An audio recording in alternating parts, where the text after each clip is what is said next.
Hello, all you cryptic watchers. If you're anything like me, then you probably at one point in your life were sitting at your kitchen or dining room table enjoying a nice bowl of cereal, maybe watching something on TV, and you may have looked down at the bowl that you were trying to finish before the school bus arrived and thought to yourself a very deep and philosophical question. That question being, have I ever drank milk from the same cow before? Well, the answer to that question can almost certainly never be answered. However, the chances of you enjoying milk derived from the same udder may be higher than you would initially think. You see, scientists have started cloning cows to produce high volumes of milk in order to create a herd of super cows. Thank God Fidel Castro never heard of this. The benefits of this include higher milk production leading to more sales, as well as, get this, dairy free dairy. Honestly, I could make a whole video about cow cloning, but for now, let's just put that aside. Today's video, we will be exploring the origin of cloning, the concept of human cloning, and the frightening conspiracy behind it. We will discuss the legitimacy of said claims and even talk about celebrities who many believe to be a clone. The story begins in 1958 when British scientists successfully cloned African clawed frogs. This emerging technology served as the foundation for future breakthroughs, such as taking it one step further in cloning a full size mammal. On July 5, 1996, Dolly, a female fin Dorset sheep, became the world's first mammal to ever successfully be cloned. The process used to execute this triumph is known as somatic cell nuclear transfer, or SCNT for short, which we will explain a bit more later on, don't worry. Dolly lived a fulfilling life for a sheep and even went on to mother several young of her own. I think that it would be interesting to think that these young were even more clones of herself, and that those clones had even more clone babies, and that those clones had even more clone babies, and so on. Sort of like some kind of biological copy machine, and with each generation, the newborn had severe deformalities until some sort of new cursed species is created. I mean, we're talking about animal cloning. Ethics has no influence here, right? Right? Nah, we would never do that. Clonid. Anyways, after 6 years, Dolly's life came to an end on February 14th, 2003. Leading up to her death, she struggled with severe arthritis and progressive lung disease, which inevitably was the cause of her death. Although there's no evidence that suggests that lung disease was directly attributed to her being a clone, one can only speculate. Biology is very complex, so who really knows? Talking about Dolly is kind of strange because it's hard to really define her. You know, like bank forms when it asks for specific details like your mother's maiden name or the name of your elementary school. Well, Dolly would have a confusing time answering those. You see, Dolly never graduated from elementary school. She never even attended. As for her mother's maiden name, well, I'd ask which one. Dolly technically had three mothers, yet biologically only one. This ties into the nuclear transfer process used to synthesize her.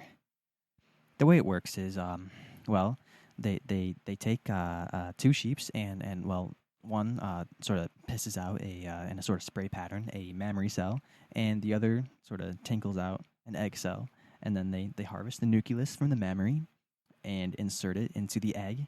They do a little shuffle, shock it with lightning, and finally infect another unsuspecting sheep to be a surrogate. Bam, that's simple.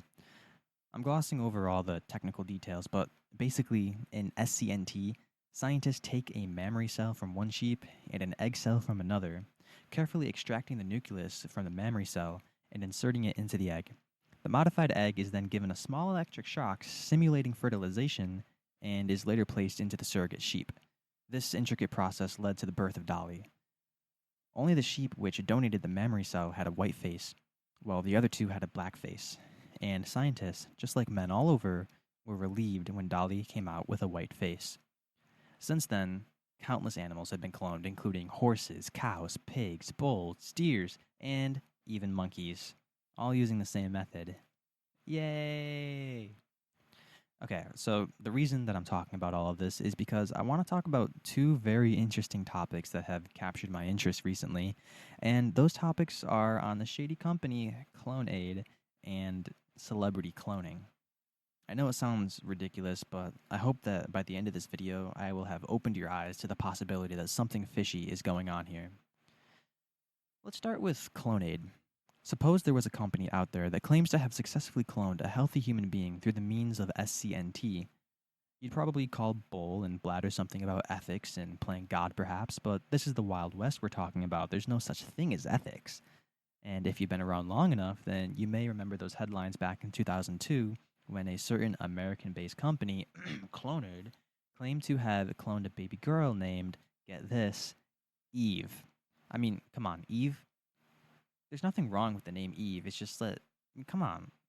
Really, you'd think that the dude who's in charge would be a little bit more creative, especially when his whole brand is creating a new UFO-based religion, but I'm getting ahead of myself. The founder of CloneAid is a very interesting guy, to say the least. He claims to be the biological son of a deity, Yahweh, who was known to be the god of the Israelite kingdom of Israel and Judah. Now, I'm all for religious freedom and the right to believe in whatever you want, but this guy is just too eccentric not to clown on. His name at birth was Claude Maurice Marcel Vorelhan, but after an encounter in a volcanic crater that would change his life forever, he would then change his name to Rael. I think I'm pronouncing that right, like Israel, Rael. Anyways, it was a name bestowed upon him by an extraterrestrial. He believes that on December 13th, 1973, an extraterrestrial visited him in the crater for the sole purpose of trusting him to inform the world of humanity's origin. He says that this ET species are called Elohim, meaning those who came from the sky, and that they created all of life on Earth through the means of genetic manipulation. Kind of out there, but definitely a plausible theory. Then, on October 7th, 1975, he was visited again and taken to another planet to meet, I'm not joking, Buddha, Jesus, Moses, and Muhammad. He believes that he is of the same caliber of these prophets and that he was chosen. Immediately after the first encounter, he wasted no time in spreading the word of Elohim through his New Age religion, Raelism. Raelism.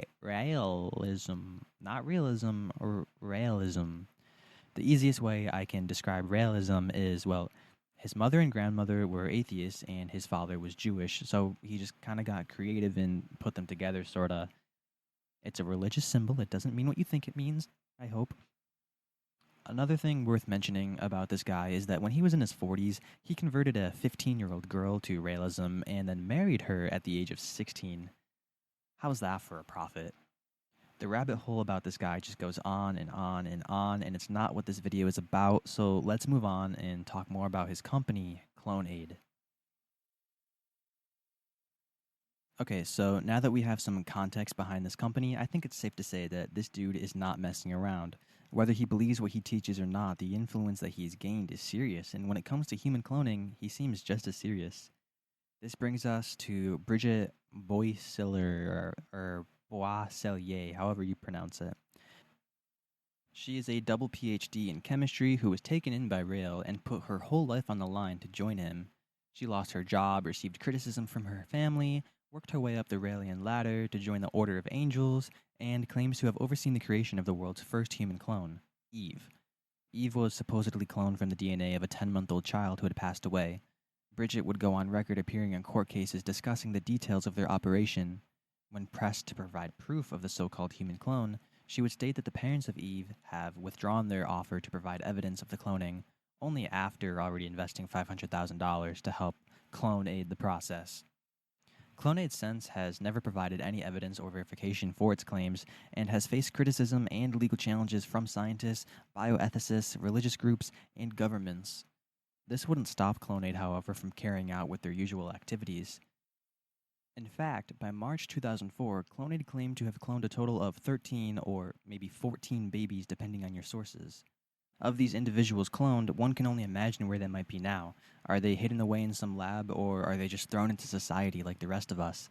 The answer to that question may just lie with a Florida rapper who goes by Kid Buu. Kid Buu has said that he is in fact a second-generation clone from the CloneAid labs. According to Buu, his clone cost around $2 million US. He even created a video showing off the said clone, highlighting the striking similarities such as their hair, tattoos, and genetic structure. The more likely scenario is that he just found a particularly interesting topic and created a unique and fun, yet elaborate story for himself. One of the biggest holes in Boo's story is, well, his age. He was born in 1988, about 10 years before CloneAid started their business. Let's ignore that for now and just assume that if they have the technology to clone someone, who's to say they can't control the progression of that clone's aging process? The clone may be able to look and act 30 years old when they're only 2 years old. All I'm saying is that if you entertain this concept, a lot of weird and unusual things could potentially happen. And who's to say that Kid Buu is the first celebrity to undergo cloning? What if they all are, or even just a small fraction of them? What would that mean about the world around us? It would mean that we've been living in a dream of sorts, a false reality controlled by the elites. They control what we think, what we know, what we believe to be possible and not. Wait, this isn't anything new. You see my point? The theory goes that Hollywood and the music industry have been cloning stars for quite some time. People have suggested that Kanye, Lady Gaga, Avril Lavigne, Justin Bieber, Britney Spears, and Miley Cyrus, to name a few, are actually lab grown clones. I feel like I've said the word clone so many times in this video that you also just start taking a shot every time I say it from now on.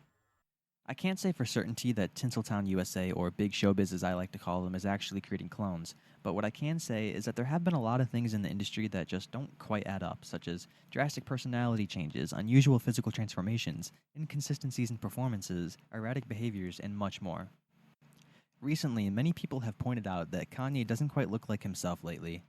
Whether that be from a change in his lifestyle, the result of the passage of time on an aging body, or other completely reasonable reasons, people can't help but speculate that he was replaced by a clone. One of the biggest reasons that people believe him to be a clone is because of something that he said once that never quite made sense. Perhaps he is one of the clones straight out of the CloneAid labs. All I know is that I miss the old Kanye. Sorry. There is another type of cloning that we haven't discussed yet, which has proved to be very successful in the field of regenerative medicine.